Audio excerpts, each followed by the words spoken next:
그때 안중근은 19살이었다. 안씨 가문의 위세는 서양인 신부들이 이끄는 천주교회의 세력에 기대고 있었다.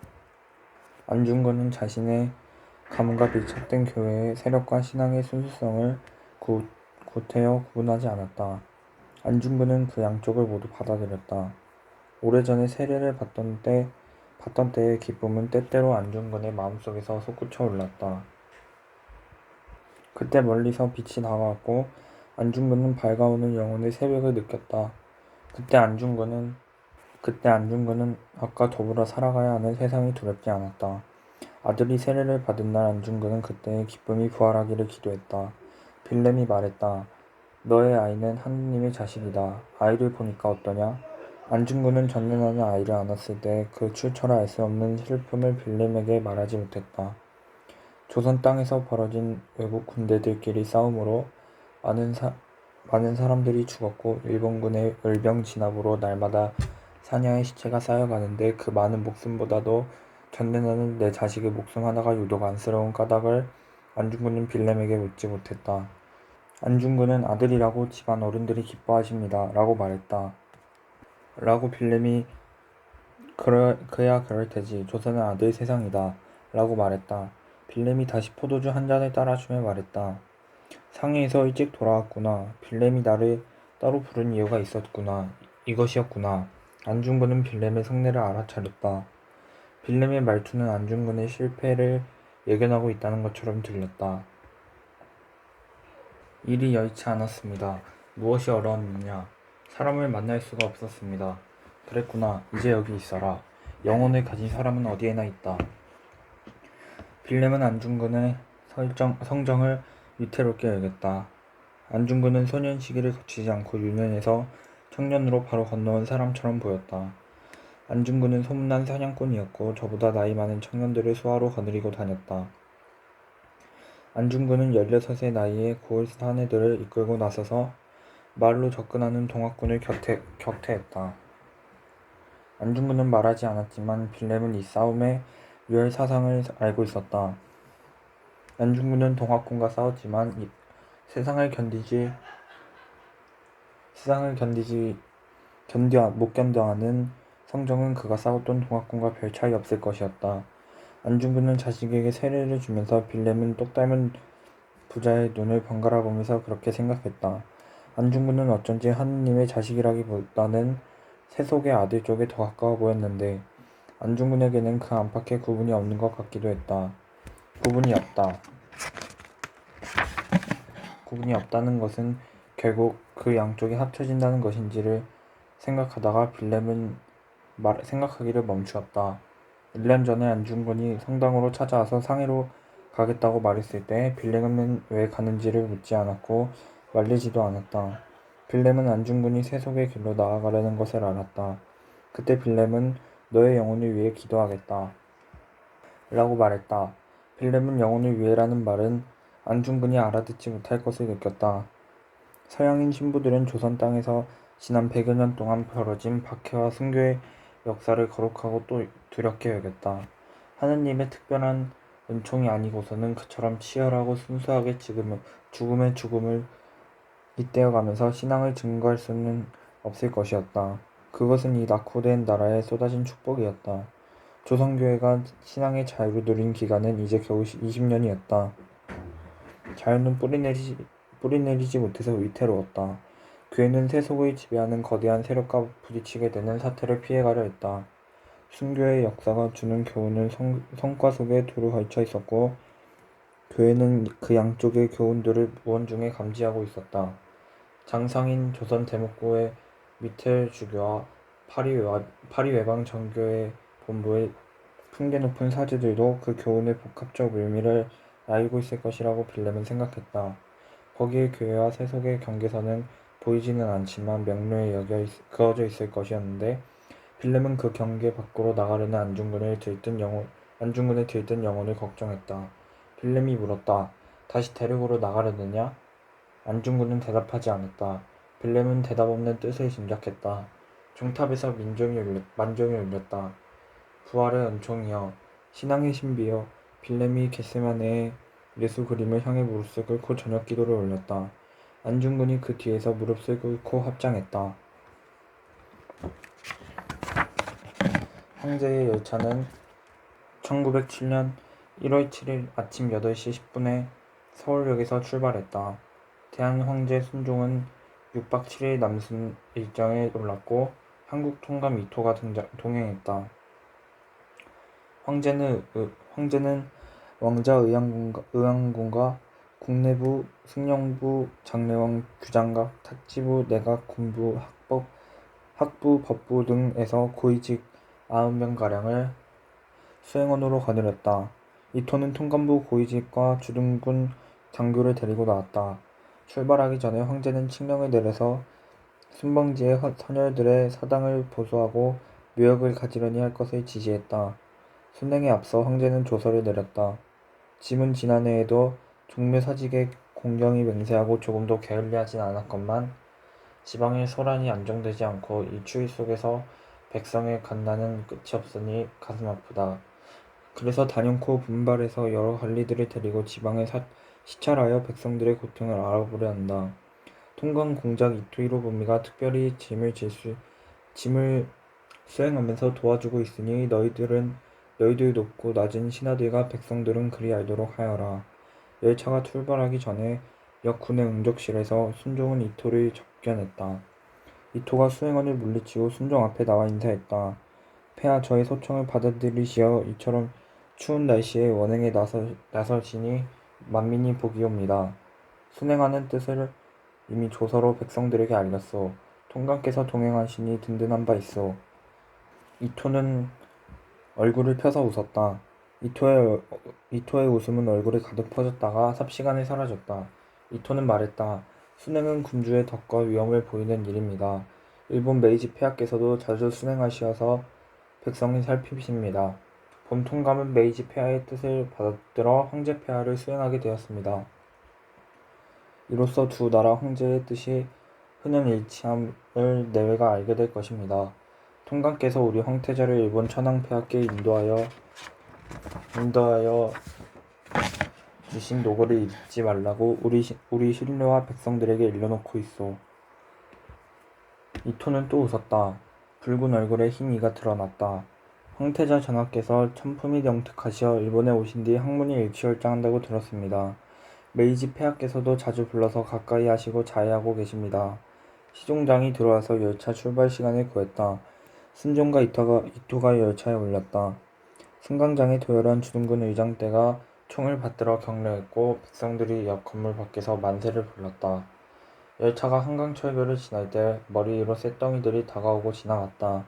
순종은 쿵쾅거리며 달리는 쇠붙이의 리듬을 전신으로 느꼈다. 이것이 쇠로구나. 쇠가 온 세상에 깔리는구나. 순종은 차창 밖 쇳덩이 너머로 한강을 바라보았다. 한강은 행주 쪽으로 아득히 강폭을 벌리면서 굽이쳤다. 하류 쪽은 멀어서 하늘에 닿아 보였고 그 너머의 잔산의 봉우리들이 그림자처럼 어른거렸다. 모래톱에 겨울 철새들이 내려앉아서 햇볕을 쪼이고 있었다. 새들도 임금의 백성일 것이라고 순종은 생각했다. 이것이 한강이로구나. 이 넓은 물을 쇠붙이가 건너다니는구나. 이렇게 가면 고을들이 잇따라 나타나는구나. 쇠붙이에는 말을 붙일 수가 없었다. 쇠붙이의 차가움과 한강의 크기에 순종은 불안해했다. 열차가 수원을 지났을 때 이토는 수행무관을 보내서 순종에게 일연을 청했다.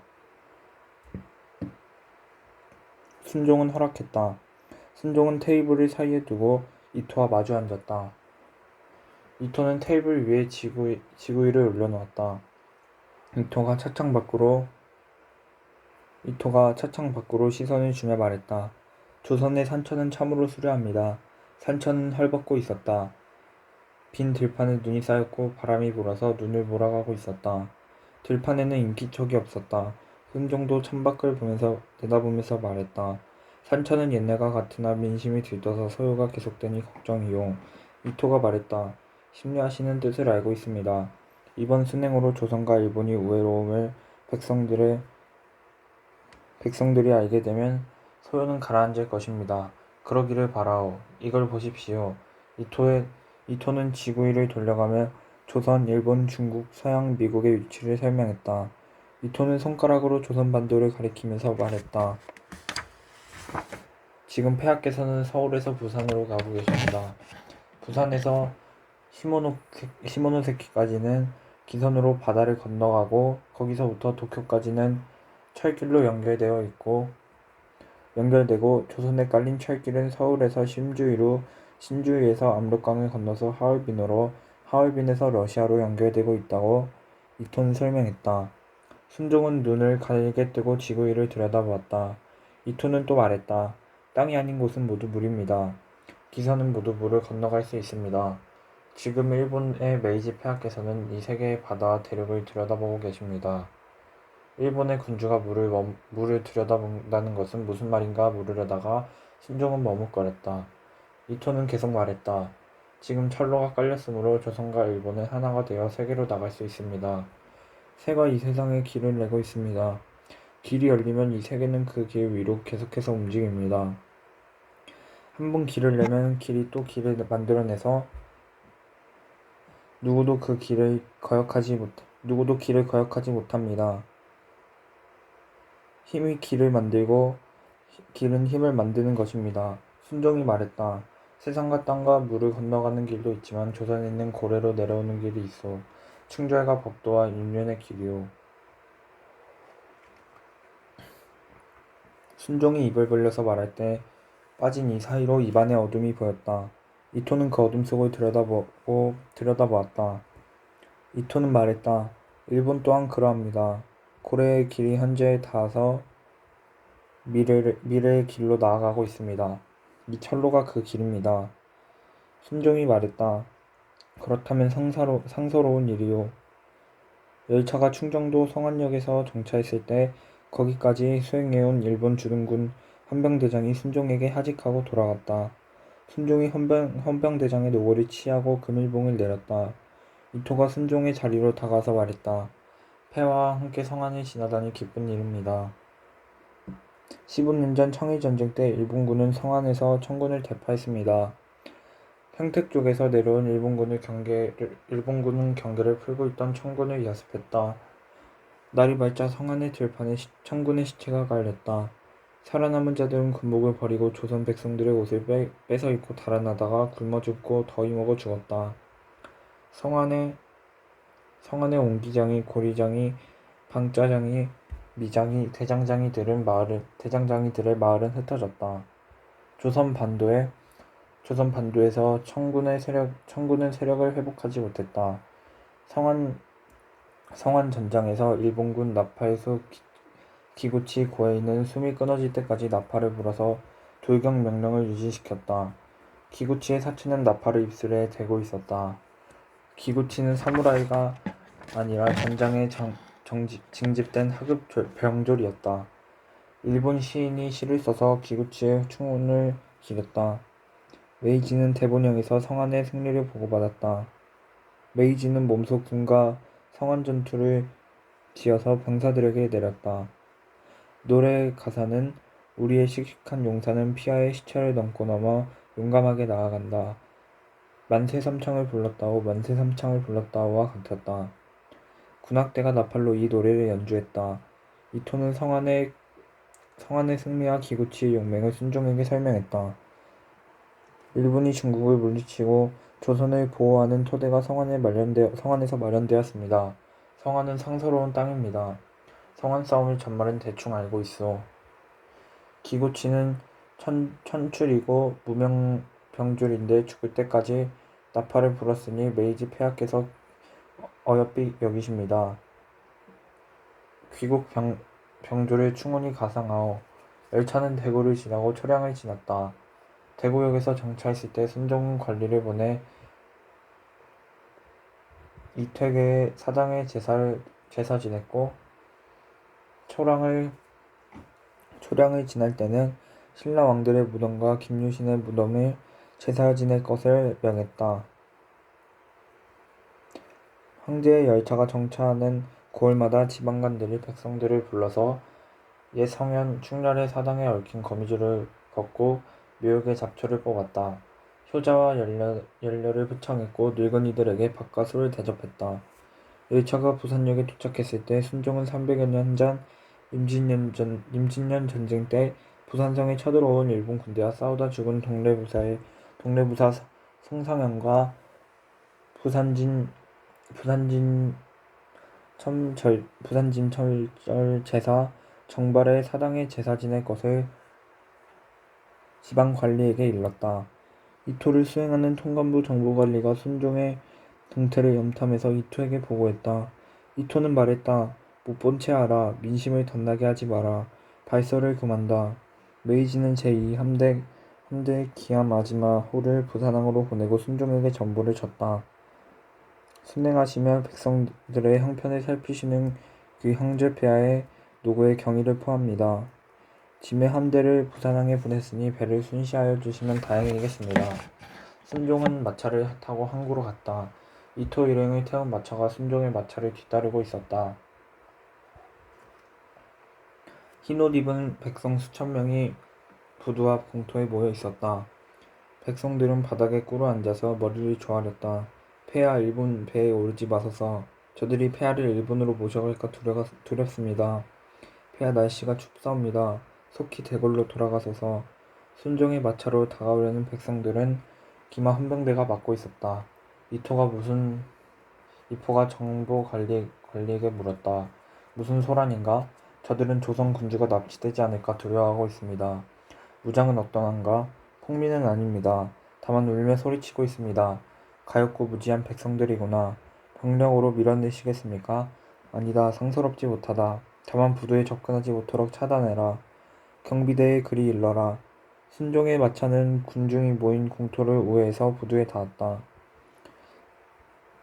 기암 마지마호는 멀리서도 보였다. 마지마호는 인정준보다 커 보였다. 새로 된 선체가 햇빛에 번쩍거렸고 높이 걸린 우길기가 펄럭거렸다. 빗발에서 붉은 기운이 사방으로 뻗쳐나가고 있었다. 저것이 물을 건너다니는 배로구나. 순종은 숨이 막혔다. 순종이 이토와 함께 기암에 올랐다. 제2함대 사령관들이 참모들을 거느리고 승선장에 도열해서 경례를 올렸다. 군악대가 주악을 올렸고 기암이 포신을 들어서 예포를 쏘았다. 갑판 위에서 함대 사령관이 상황판을 걸어놓고 기암의 성능과 고개를 끄덕였다.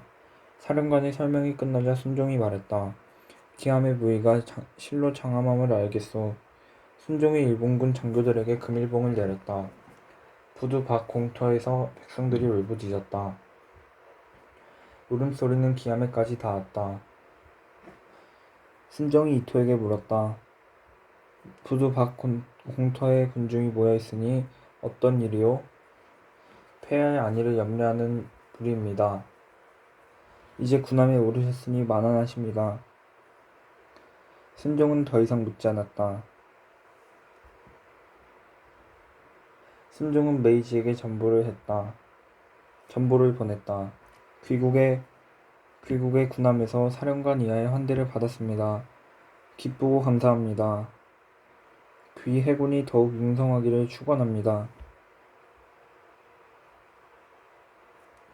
순종은 또 덕수궁의 태왕제에게 전보를 보냈다. 가는 곳마다 백성들의 열렬한 환영과 환송을 받았습니다. 일본 군함에서도 극진한 환대를 받았습니다. 멀리서 전보로 부왕 폐하께 고합니다. 황제의 열차는 마산을 거쳐서 1월 13일에 서울로 올라왔다. 서울역에 도착하자 순종은 덕수궁으로 가서 태양제에게 문안하고 대궐로 돌아갔다. 조선 황제와 이토 통감의 남방 순행은 일본 제국의 문명화된 우호정책을 조선 민중과 세계 만방에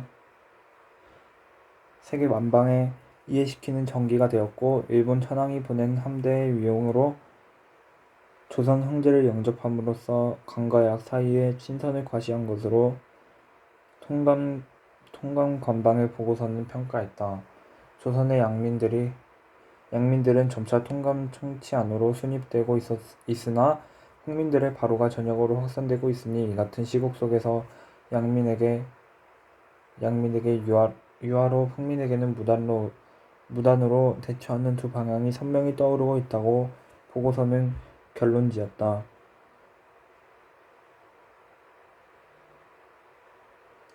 남행에서 돌아온 다음 날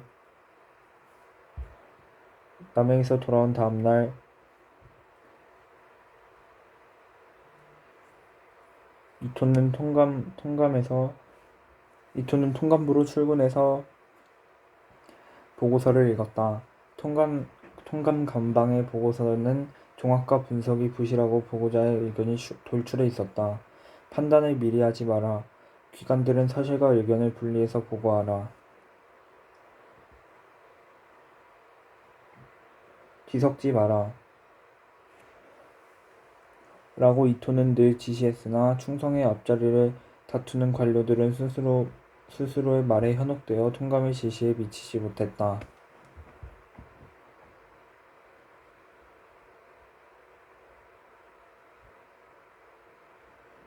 통감의 감방의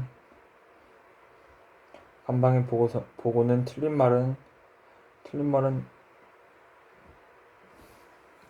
아니었지만 뻔한 소리여서 하나마나했다. 이토의 책상 위에는 남행 때 일본인 사진사를 시켜서 찍은 사진들이 놓여 있었다.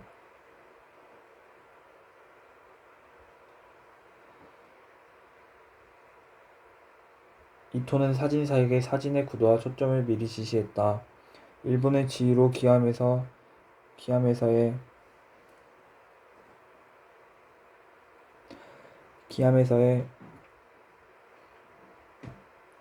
영접 의전은 선실이 아닌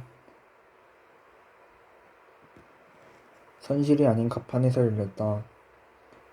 테이블 중앙에 이토와 순종이 나란히 앉고 그 양쪽으로 해군 장교들과 관료들이 마주 앉았다.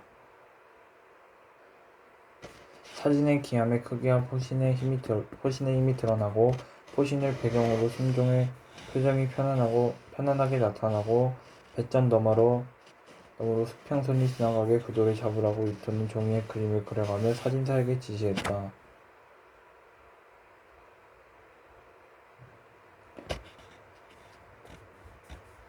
이토는 사진사에게 근접 촬영을 허용했다. 사진은 대체로 지시사항을 담아내고 있었다. 이토는 사진을 꼼꼼히 들여다보았다. 순종의 표정은 미소도 아니고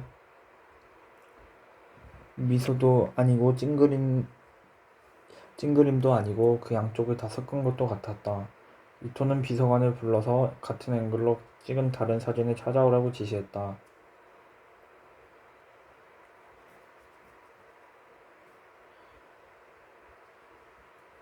다른 사진에서도 순종의 표정은 마찬가지로 모호했다. 다시 찍을 수는 없었다. 미흡하긴 하지만 이 사진을 공부하면서 정책 효과가 클 것이었다.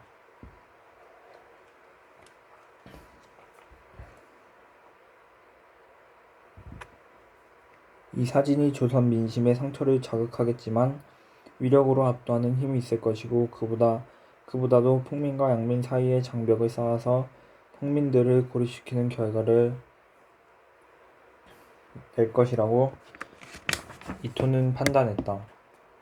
남행의 성과는 작지 않았는데 그 크기는 서서히 나타날 것이다. 계속 순행을 이어가자. 이번엔 서북이다. 이토는 비서관을 불러서 서북행을 지시했다. 조선 황제와 함께 개성 평양 신의주를 순행하는 사업을 조선 황실의 통지에서 확정하되 수일 안에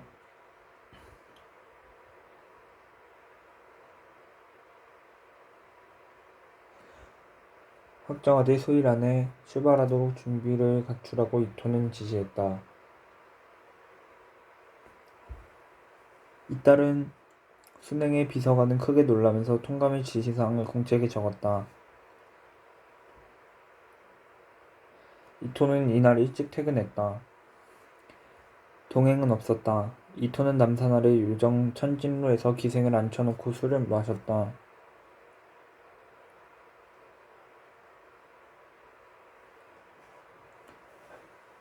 기생은 조선 여자였는데 옆구리가 터진 기모노 차림이었다. 너와 둘이 있겠다. 아무도 들이지 마라.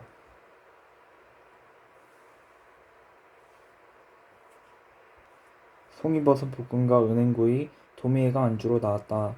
내가 여기 있는 동안 너는 말을 하지 마라. 위스키를 다오. 위스키가 목구멍을 내려가며 전율을 일으켰다. 몸이 고단해 술은 첫 잔부터 몸에 스몄다. 식기는 깊고 홍곤했다. 신의주에서 압록강을 건너서 하얼빈, 북경, 모스크바, 유럽으로 뻗어가는 철로가 이토의 눈에 어른거렸다. 철로는 새 비린내를 풍기며 대륙으로 뻗어 있었다. 이토는 혼자서 와카조로 중얼거렸다. 조선의 도미에는 향기롭고 서울의 여자들은 꽃처럼 어여쁘다. 주둔군 장교들이 회식 자리에서 합창으로 부르는 노래였다.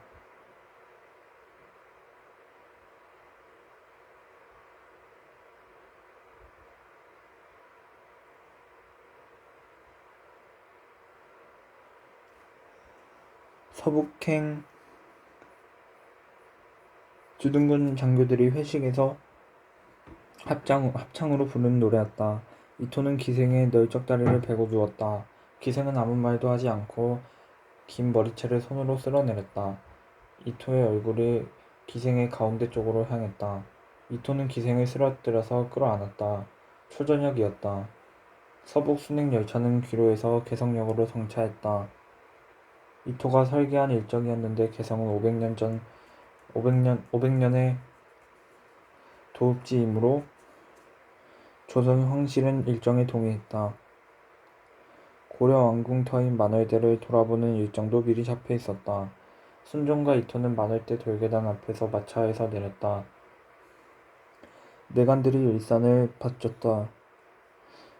경비 병력은 미리 와서 도열에 있었고 수행원 100여 명이 뒤따랐다. 돌계단은 단차가 커서 연을 쓸 수 없었다. 순종은 돌계단 33개를 걸어서 올랐다. 계단을 밟을 때 몸이 굽어졌다. 내관들이 황제의 몸을 부축했다. 이토가 뒤따랐다. 마지막 계단 위로 올라서자 풀밭이 한눈에 보였다. 만월대는 500여 년 전에 홍건적이 부수고 간 폐허로 남아있었다. 지방 관정이 가끔씩 잡초를 걷어내서 풀밭 위에 주춧돌이 드러나 보였다. 홍학산의 부드러운 능선이 멀리서 만월대를 외우하고 있었는데 주춧돌이들은 풀밭을 건너서 산밑까지 이어져 있었다. 정전인 회경전의 자리는 그 산 밑이었으므로 수많은 문루를 지나서야 닿을 수 있었음을 주춧돌들이 말해주고 있었다. 주춧돌마다 목재 기둥을 받치던 홈이 파였고 무너진 정각들의 환영을 하나씩 이고 있었다. 순종은 주춧돌의 대열 사이를 걸었다. 일산이 바람에 펄럭여서 내관들이 쩔쩔맸다. 이토가 말했다. 고려조의 폐허를 보니 500년 전 홍건적 말 울음소리가 들리는 듯합니다. 그때 고려왕이 파천하고 왕궁이 불탔지만 고려는 곧 개성을 회복하고 적들을 압록강 밖으로 내몰았던 것이요. 폐하께서 고사에 해박하십니다. 400년을 경영해온 고려 대거리 무너진 지 또 500년이 지나서 이처럼 풀밭이 되었습니다. 주춧돌을 보니 심란하오. 이토가 고개를 돌려서 순종을 힐끗 쳐다보았다. 심란하실 테지요. 그러나 돌들은 이제 고요합니다. 세월이 지나고 보면 폐허가 오히려 편안해 보이는군요.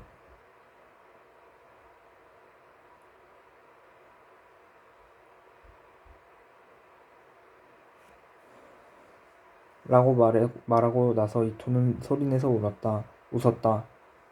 순종은 고개를 숙여서 주춧돌을 들여다보면서 천천히 걸었다. 큰 구도가 필요하다. 폐허를 크게 조선 황제를 작게 나타내라고 이토는 만월대 돌계단 앞에서 일본인 사진사에게 명령했다. 이토는 손짓으로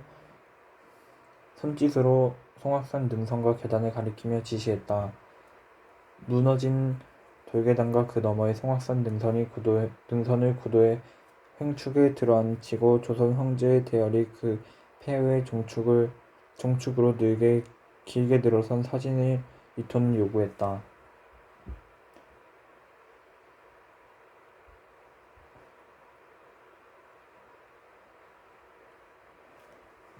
미리 현장 답사한 사진사는 이토의 요구를 무리 없이 소화해냈다. 사진사는 멀리 떨어져서 카메라를 설치했다. 시야 범위를 넓게 잡고 렌즈의 각도를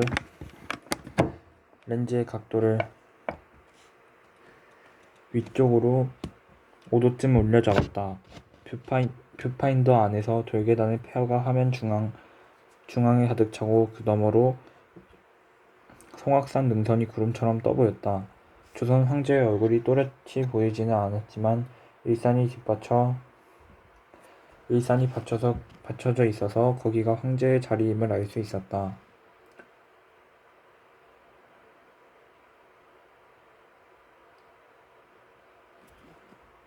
이토는 그 옆에 희미하게 보였고 군도를 찬 일본 장교가 그 앞에서 대열을 인도하고 있었다. 돌계단을 내려오느라고 황제의 대열은 흐트러졌다. 대열이 폐허를 배경으로 종축을 이루었을 때 사진사는 셔터를 눌렀다.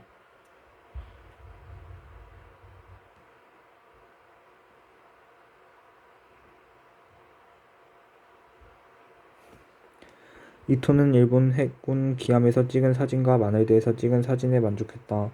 이토는 두 장이 조선의 운명과 조선의 앞날을 보여주는 것이라고 이토는 판단했다. 사진은 무리 없고 과장 없이 찍혀 있어서 보는 사람들에게 편안하게 다가갈 것이었다. 아직 오지 않은 시간들, 앞으로 다가올 시간들까지도 사진에 찍힐 수 있다는 것을 확인하면서 이토는 혼자서 놀랐다. 이 사진 두 장을 한 쌍으로 묶어서 일본, 조선, 그 밖의 여러 나라 언론 기관에 배포하라고 이토는 비서관에게 지시했다.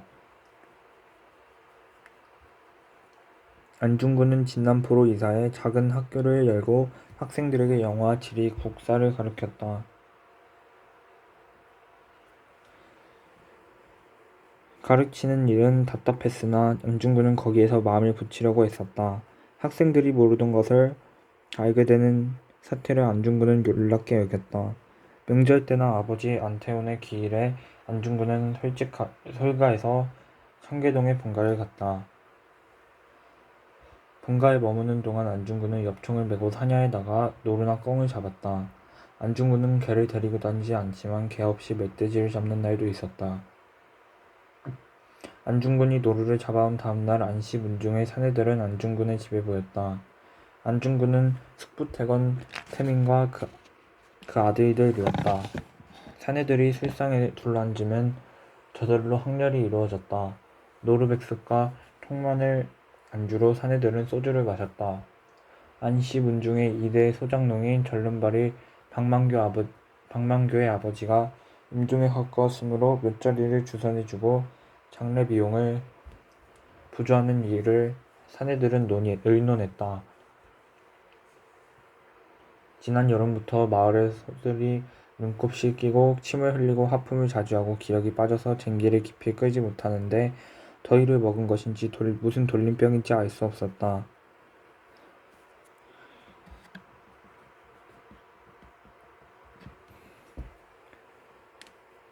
사내들은 신식 공부를 했다는 해주 읍내에 수의사를 모셔오는 비용을 집안의 공금으로 지불하기로 결정했다. 안태건이 노루 발바닥에 굳은 살을 찢어서 안중근의 앞으로 내밀었다. 먹어봐라. 짐승은 발바닥이 맛있다. 안중근은 발바닥 살을 소금에 찍어서 입에 넣었다. 살아서 사냐를 뛰어다니던 짐승의 힘이 발바닥에 뭉쳐 있었다. 힘차고 탄력 있는 살이었다. 안태건이 소주 한 잔을 들이키며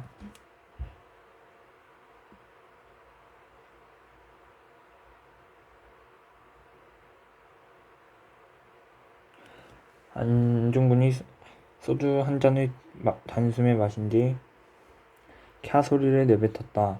이번엔 큰 놈을 잡았구나. 살이 실하다.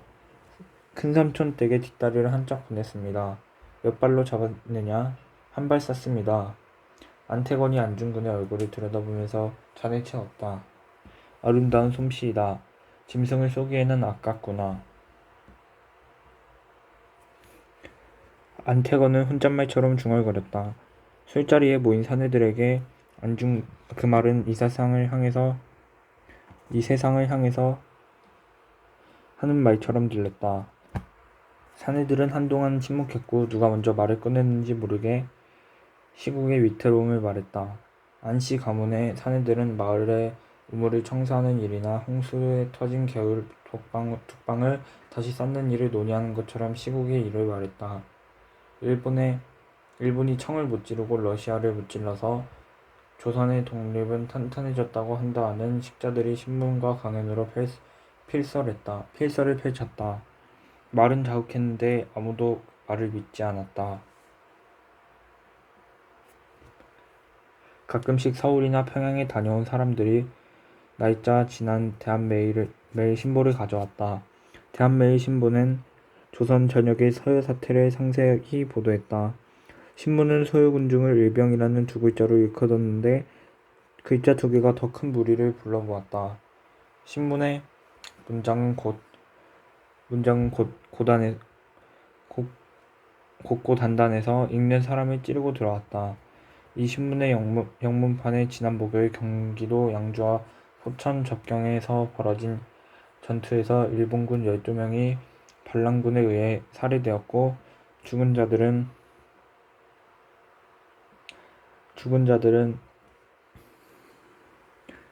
자들의 시신은 서울로 운구되었다고 보고되었다라는 내용의 기사가 실려 있었다. 청계동의 사내들은 신문을 돌려보며 영문을 아는 사람의 설명을 들었다. 반란군이라는 말의 뜻을 놓고 사내들은 여러 말이 뒤섞었다. 통감부 집무실에서 이토는 신문을 보다 말고 공보 관리들을 불러서 질타했다.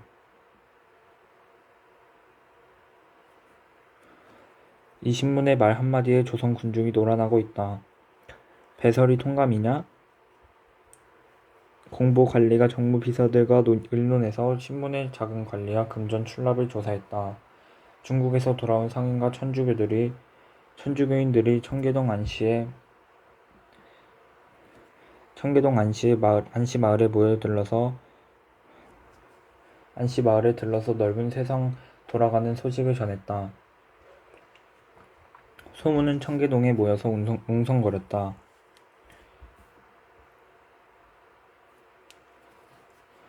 이강년은 문경에서 일어서서 큰 세력을 이루었다.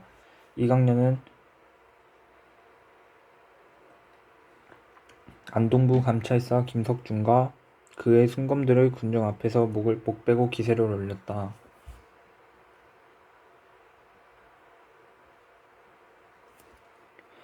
이강년은 일본군 통신선을 절단하고 일본인 마을을 불질렀다. 뒤따라온 일본군이 조선인 마을을 불질렀다. 이강년의 휘하 장졸들은 자리에 밝아서 산엄에 기대어 싸웠다.